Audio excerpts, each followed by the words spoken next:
The views expressed in this podcast are solely those of the speaker and do not necessarily represent the opinions of the Consumer Healthcare Products Association.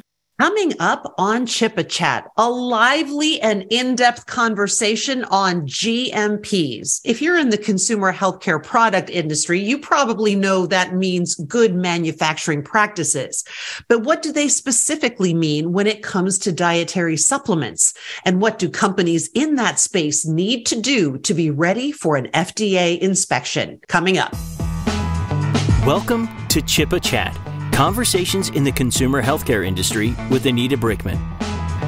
Hello, everyone. On CHPA Chat today, we have a great panel discussion with a dietary supplement journalist and lawyer, an industry expert, and our own Larisa Pavlick, Senior Director, Product Quality and Technical Affairs, that's quite the title, at CHPA. They're discussing dietary supplement good manufacturing practices, GMPs, what this means to industry and the consumer buying these products in the context of current hot topics related to dietary supplement quality and compliance. Larisa, I'll turn it over to you to welcome your esteemed guests. Thank you, Anita. Very excited to be here today. We have Asa Waldstein and Josh Long, and the two of them are going to talk with me today about good manufacturing practices. Josh, I'm going to turn it over to you to do a brief introduction. Tell us about yourself and your experience in the dietary supplement industry. Oh, hey, thank you very much for having me, Larisa. I am Associate Editorial Director of Natural Products Insider, which is a B2B publication that covers the dietary supplement industry. I'm also an employee of Informa. We put on the largest industry trade shows in the world, including in our industry, Supply Side West, Supply Side East, Expo West, and Expo East. I'm also a lawyer by training, and I've been covering this industry for over a decade. And I have been looking at GMP numbers and talking to experts like yourself for over a decade. Time flies. Thanks again for having me. Thank you for being here. Asa, can you go ahead and introduce yourself and tell us about your experience in this industry? Sure. Thanks so much for having me, Larisa, and CHPA Chat. I'm really excited to be here. I'm a fan of the podcast, so really honored to be here.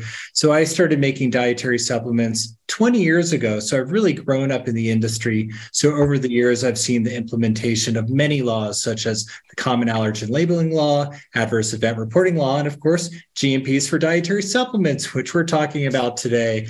I also have the great honor of being chair of the Cannabis Committee for AHPA, the American Herbal Products Association, and I am principal of the regulatory consulting company, Supplement Advisory Group. Perfect. It's great to have both of you with us.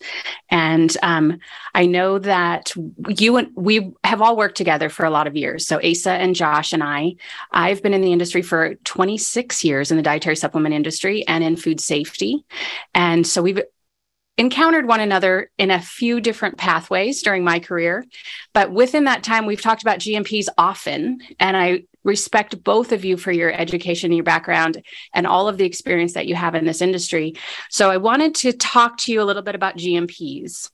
And Josh, I think you're the expert here in leading the conversation, but wanted to start with GMPs and what does that mean to each of us? Asa, do you want to start and then pass it off to you, Josh? Sure. Yeah, I'll jump in. So for dietary supplements, CGMPs, current good manufacturing practices, they're really a term used to describe regulations which cover the manufacturing and labeling of dietary supplements.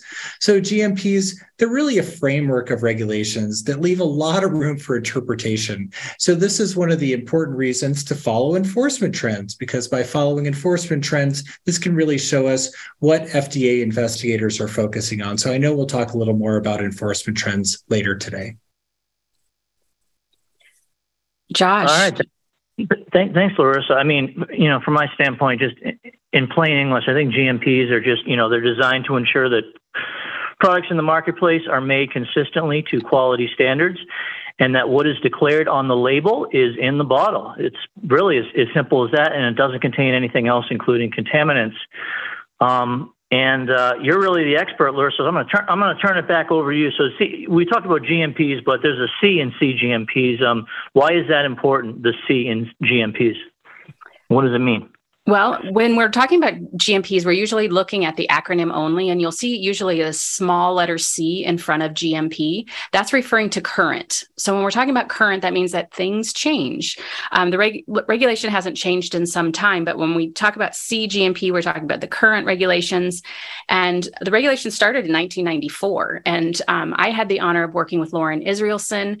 He founded another trade association that we work closely with, but we talked to him during our CHPA chat number 6 on the history of DSHEA. So hopefully we can share that link with all of the listeners to re-listen to that. But he talks about the history and how the industry really came together in it was about 1991, I think he refers to, when it was considered the Wild West, and there was an unregulated space that it was referred to as unregulated, but was that FDA didn't understand the products, and they started becoming very mainstream products. And the FDA wanted to ensure that these products were safe and that there was no risk to the consumers. So with the turmoil at the time between FDA and industry, 8 major brands came together in Utah to say, what do we need the FDA to understand about our industry? And that started forming the framework of what we know of now as the Dietary Supplement Health and Education Act, which passed in 1994. And with the GMPs, or with DSHEA, which is commonly referred to in the acronym, it led to FDA needing to develop good manufacturing practices for the industry. Those sat in a draft form for quite some time, but the final regulation came to us in 2007, and we'll talk more about that today. Thanks, Larisa. I wanted to pick up on that. So the final rule was adopted in 2007, and then FDA had compliance dates that were staggered based on the size of your company, 2008, 2009, and 2010 for the smallest firms. In 2010, I believe they also put out a small entity compliance guide on CGMPs to give industry guidance on these regulations. So it's been a number of years since the guide was published, and it's been a number of years, obviously, since the final rule was adopted. I'd like to hear from you, Anita. Are the CGMPs today truly current, or are they not current given what we know about the modern science? Well, depending on who you talk to in the industry, the regulation itself has been kind of the foundation of the industry. And without a champion in Congress, it's up for debate on whether or not we want to modernize and update the regulation. But under most regulatory professionals' opinions, it seems that it is probably time to update and modernize the Dietary Supplement Health and Education Act. And there's a few key points that the industry agrees on. And of course, there are other points that are not agreed on or a little bit more controversial based on the membership of different trade organizations. I think at this time, there's a lot of room for improvement and a lot of opportunity that we could talk about. Asa, how about you? Yeah, there's always room for improvement, right? We can't implement a regulation and then 20 years later say, hey, everything's A-okay, we got to keep going, right?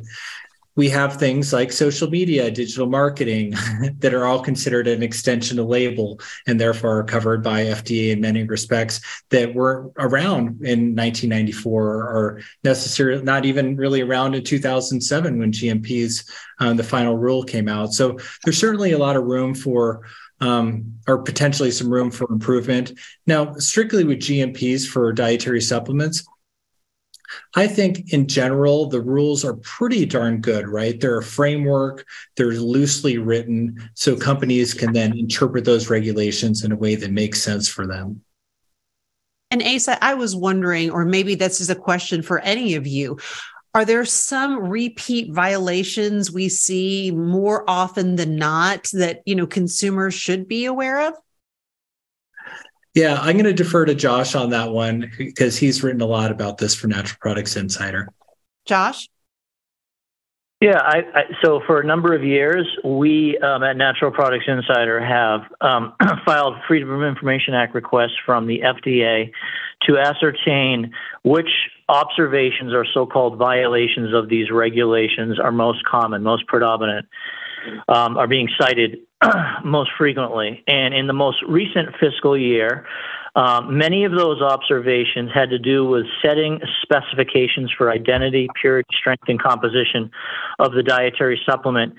And I want to turn it over to Larisa because she was the FDA investigator. And Larisa, you can explain to the audience, what exactly does it mean to set specifications for identity, purity, strength, and composition, and why is it paramount? The biggest challenge that we see in the dietary supplement industry, and actually in the food space as well, is the ability to set regulatory specifications. So there's a difference between what you'll see an operations department and a manufacturing department write in their specifications versus what the FDA is looking for. So when I was conducting trainings, I used to always help people to understand that a regulatory specification may look different than what they would be using in their own organization. It's okay to combine the information. It's important to know the bulk density, the particle size, the moisture, the color, the smell. Those are all very important characteristics to develop a dietary supplement product or any product that's being consumed. But what the FDA is looking for is identity, purity, strength, composition, and limits for potential contaminants. I call those the big five, and those must be listed on your specification, or the investigator could and probably will cite you for deficiency. Now, GMPs were originally established in 1969, and that was really referring back to drug specs. And when you compare a drug specification to a dietary supplement specification, they're very similar, but the words are used a little bit differently. So in a drug spec, we're looking for identity, strength, quality, and purity. So most of those are comparable to what you would see in the dietary supplements, which is identity, purity, strength, composition, and limits for potential contaminants. The two differences in those are quality in the drug spec and composition in the dietary supplement specification. Now, when you're working in the dietary supplement space, the five that I referred to as the big five, identity, purity, strength, composition, and limits for potential contaminants, those are the definition of quality when you look at the regulation. The difference when I look at drug specifications to try to make the correlation is that even though the specification states that you'll have identity, strength, quality, and purity, I don't find a definition for quality. So I think those differences make it difficult at times for companies expanding into the dietary supplement space, or for those that are entering the dietary supplement space, to really understand how to appropriately write the specifications to include all those necessary elements, and then using those terms appropriately. So Larisa, is this a nomenclature issue, or are there sometimes, is it the way it's reported that is often the problem, or are there lapses in manufacturing as well that need to be addressed? Have you seen both? It depends on the organization. A lot of small companies don't have the resources. Sometimes the mid-sized companies, I would find, didn't interpret the regulation the same as what was intended. And then a lot of the large companies have more resources and more ability to put the manpower into their specifications. I think that difference and the challenge for a lot of companies is that when we're talking about a drug specification, typically we're referring to product that's at 98% purity. It's a lot easier to write a specification for a product that's that pure. You only have to identify 2% of the product, which is might fall into impurity. But you only have to, the composition is very easy to define. When we're talking about an herbal product or a gummy or some of these other complex matrix, it's very difficult to define a specification in the same manner that we would define a drug spec. Asa, I saw you nodding your head, even though we have listeners who don't see you nodding your head. Did you want to add something? Yeah, I really love what Larisa said. It can be difficult for a company of potentially limited resources to develop a specification for a finished herbal product. So, back to what Josh said earlier, one of the most commonly cited violations is setting specifications. We all know companies should set specifications, right? We want to know what's in the product. We want to know what's on the label. We want to know what's in the blend. But what about if there was an herbal blend of products? So here's just an hypothetical here that I'd like to just throw out to the group for discussion. Let's say there's a group of herbal products. I've done my identity, strength, purity, composition, contaminants on all 5 of my botanical products. Now, if I mix those together in a blend and I've got a validated blending procedure, then how do I test that? How do I test that bulk botanical ingredient or that bulk botanical blend? Really, the only way to do that is to develop a specification, which can be really expensive to develop that with a lab. So I've kind of seen a trend of FDA investigators, at least based on what I'm hearing from my clients and what I'm seeing in warning letters, is FDA investigators are now really holding companies' feet to the fire with these bulk botanical blends, saying, hey, we know that you've tested everything properly on the way in, you blended it properly, but maybe you're not proving your composition because you didn't develop a $2,000 method at a lab. So I guess my question, or it's more of a comment for the group, any thoughts on that, either Larisa or Josh? Larisa, that is your expertise. I'm going to defer. Botanical blends or any vitamin blend or proprietary blends, all of those have a huge challenge. As a former FDA investigator, we would pick apart the composition of those products, and we would want to know from the manufacturer how they could verify what they stated was in that blend was actually present. Now, one thing that we have to recognize is most FDA investigators, all FDA investigators, have to have a bachelor's degree, and it's required to be in a science field. I believe it was 20 or 30 credit hours that were required in science. So these are very smart, knowledgeable individuals that are conducting the investigations. But very often they do not have experience in dietary supplements, herbal products, or in manufacturing. So what we have to understand when they investigate our products is we have to do a lot of explaining to them. They don't understand the standard business practices that we use, or as Asa mentioned, our blending studies. So when I approached an organization with my 12 years in industry prior to joining the FDA, I could look at the product and understand that we could evaluate composition by looking to see how well we qualified the raw materials, how well written the specifications for the raw materials were, and verifying that all those specifications were being met. Then through good manufacturing practice, we can verify that the appropriate ingredients were added to the blend. We can verify the weights, we can verify the addition, we can look at the blending operation, we can verify that the blend is appropriate, we didn't lose any materials.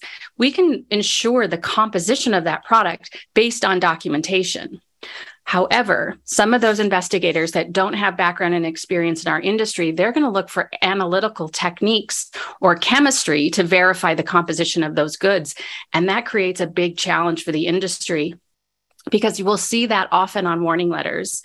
And we'll see that often on 483s, where the investigator is citing the facility for not verifying the composition of those finished product blends. And those blends are very, very difficult to pull apart once you've placed them in that blending operation or into a finished product matrix. Larisa, go ahead. If it's okay, I'm going to switch gears to an entirely different topic here at a very high level. So as I was obtaining some of this other data, recently we learned, according to the data I obtained anyways from FDA, that if the FDA had inspected conducted 517 inspections for compliance with the CGMPs. 500 of those were domestic, 17 were foreign. That was an improvement compared to the prior year, which was 277 domestic, 4 foreign at the height of COVID. And then I had previously reported the number of inspections in FY20 was down 52% from 598 in the prior fiscal year. Kara Welch, who oversees the Office of Dietary Supplement Programs at FDA. She's the head honcho in terms of overseeing supplements for the country. She has said that typically the agency inspects 500 to 600 facilities annually. We know there are upwards of 10,000 registered food facilities, so we know only a small fraction of dietary supplement facilities are inspected annually. Here's my question for you and or Asa. Is that a problem? And if so, what's the solution? Is there a solution? Well, at CHPA, and my personal opinion, when only a small fraction of the industry is being inspected, and right now we're thinking that based on CARA's numbers for the number of registered facilities, we're about 7% of facilities were inspected in 2022. And in the years prior to that, they were slightly lower due to COVID and investigators not being in the field. So really, we've always been in the single digits for the number of facilities, the percentage of facilities being investigated. When we look at the top 10 citations and the top citations issued to the industry, meaning the deficiencies found during a regulatory inspection, it's only giving us a snapshot of a very small number of facilities. And we have to remember that some of those facilities are being re-inspected because they were a violative inspection. So they have to have a regulatory follow-up. I think it would be valuable for the industry and for the consumer if we could expand the number of facilities covered per year. And I think it would give a better picture of what the industry is doing. I think we would see more of the responsible industry reflected in the top 10 citations. And I think it would be helpful for the industry if we could come up with solutions to fill that investigational gap. And at CHPA, we have a couple of ideas with the DSHEA modernization and some suggestions for potentially looking at third-party certifiers, maybe implementing systems like the VQIP, which is a paid program used in foreign supplier verification programs, or maybe some of these third-party certifiers like GRMA. Asa, I'll throw it over to you. Yeah, I like it. I'd really love to see that number up, as we all would. Is it simply a funding issue? I don't think it ever is simply a funding issue, but I'm always a big fan of giving the agency more funding to help them do their job. Also, I don't know if it plays a role into this discussion, but RRAs, remote regulatory assessments. Mm-hmm. I don't know how. I think they're a pretty good idea. They help manufacturers work with FDA, and then FDA can quickly or somewhat quickly screen the manufacturer to make sure that the processes are in place. RRAs might play a role in this, so FDA could then simply touch base with the manufacturer, say, oh, your paperwork's in line, I'm going to go down to the next company, rather than having to spend the resources to go in and do an in-person 111 or 117 inspection. Josh, what do you think about that? In terms of RRAs? Yeah. I mean, I'm all for filling the quote regulatory gap. I mean, I think the more oversight, the better, obviously, and that may provide a more accurate representation of the industry in terms of compliance. Obviously, the devil's in the details. And I did want to mention for CHPA members, for example, that approximately half of companies that are inspected for compliance with CGMPs do not receive a, quote, Form 483. In other words, the FDA inspectors go into the facility and they find that they are in compliance with the manufacturing rules. And I'd love to get your thoughts, Asa and or Larisa, on just that statistic, on that fact. Yeah, I think that's a pretty good number. I'm pretty lucky. I've had 3 CFR 111 GMP inspections and received no 483s, which is pretty rare. It means I'm pretty lucky, and we had a really nice, robust quality management system. So with 483s, and I think people that have worked for the agency know this as much as anyone, but some investigators really love to give 483s. One investigation that I had, the investigator said, hey, this is the first time that I haven't given out a 483 in a very long time. So the fact that 50% or so of the companies haven't received a 483, I think really clearly shows that based on the inspection data we have, we've got a very, very compliant industry. Not to imply that a 483 means that a company is egregious and not following the rules, but yeah, I think that's a pretty good number. What are your thoughts, Larisa? Yeah, 483s are the investigator's opinion. And if you read the fine print on a 483, right under the company name, you'll notice that there's a little bit of legal fine print. And as an investigator, we were required to read that information when we issued a 483. It is only the investigator's opinion. It's not the opinion of the agency. And it is just documenting what the investigator sees. I think the unfortunate part with 483s is that some supervisors are asking investigators to issue 483s. And I've heard it said many times before that if a 483 isn't issued, you're not working hard enough by some supervisors. And I think that's unfortunate. I think that we need to make sure that there's a change and that those are really reflecting public health challenges with the facility. But I think another issue, if we bring it back to 483s, is making sure that industry takes those very seriously, and they are public. So I think we just need to come into some collaboration with the agency to make sure that we're truly issuing 483s where it's appropriate, and to make sure that we're helping the public to continue access to safe, quality products. And that's what we are all about. Any final thoughts as far as for industry, as we talk about GMPs and compliance? I would love for each of you to leave our listeners with a tidbit of advice before we wrap up this episode.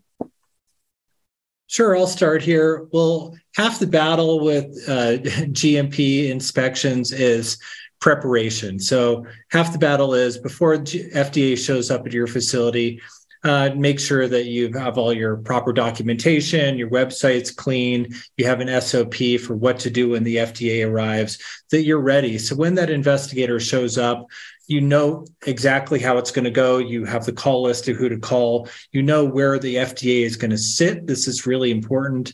And so just be prepared for the FDA. Josh? I would just say, this stuff is complicated, so you need to retain the appropriate experts. You need to retain the likes of a Larisa Pavlick, and if you do receive a bunch of 483s, you probably should be retaining counsel and following up in an appropriate manner, because you don't want to be subject to what's known as official action indicated, because that could ultimately result in an injunction and at warning letter, just not great publicity. So always retain the appropriate experts and you should be fine. So kudos to Larisa. High marks there. Last words from you. Thank you, Anita. And thank you, Asa and Josh. I appreciate your time being here today and for sharing your knowledge.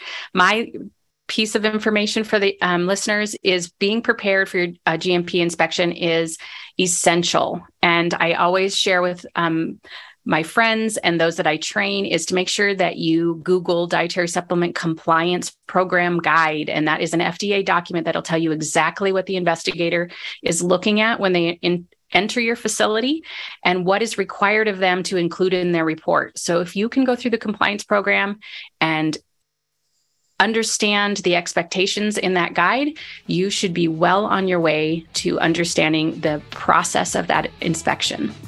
And if you need any help, let us know. We're here to help you.